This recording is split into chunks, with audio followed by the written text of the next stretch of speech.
Nyadar gak kalau ada beberapa fakta sejarah Indonesia tidak diajarkan di sekolah? Kira-kira kenapa ya tidak diajarkan? Yang pertama yaitu DNID terlibat dalam peristiwa rombongan pemuda yang menculik Soekarno dan Muhammad Hatta pada tanggal 16 Agustus 1945. Namun ada beberapa versi tentang peran Aidit dalam peristiwa tersebut. Sidik Kertapati dalam bukunya Sekitar Proklamasi 1945 menyebutkan bahwa Aidit ikut dalam rombongan pemuda yang menculik Soekarno dan Hatta.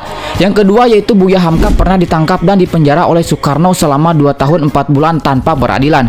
Meskipun diperlakukan secara kejam, Buya Hamka tetap tidak menyimpan dendam terhadap Soekarno. Bahkan ketika Soekarno meninggal, ia meminta Buya Hamka untuk menjadi imam sholat jenazahnya. Buya Hamka menghormati permintaan tersebut dan menjadi imam sholat jenazah Soekarno. Hal ini menunjukkan sikap kemanusiaan yang tinggi meskipun pernah diperlakukan secara tidak adil oleh Soekarno.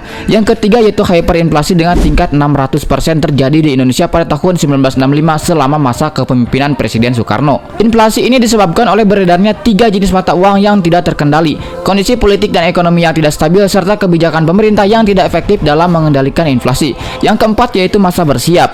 Istilah ini merujuk pada periode kekacauan dan kengerian yang terjadi di Indonesia setelah proklamasi kemerdekaan pada tanggal 17 Agustus 1945 hingga akhir 1946. Periode ini ditandai dengan terjadinya huru-hara dan perampokan massal yang dilakukan oleh masyarakat pro kemerdekaan atau yang biasa disebut sebagai pemuda dan pelopor. Orang-orang Eropa menjadi target utama dalam kekacauan ini, walaupun banyak juga korban yang merupakan orang Maluku dan orang Tionghoa.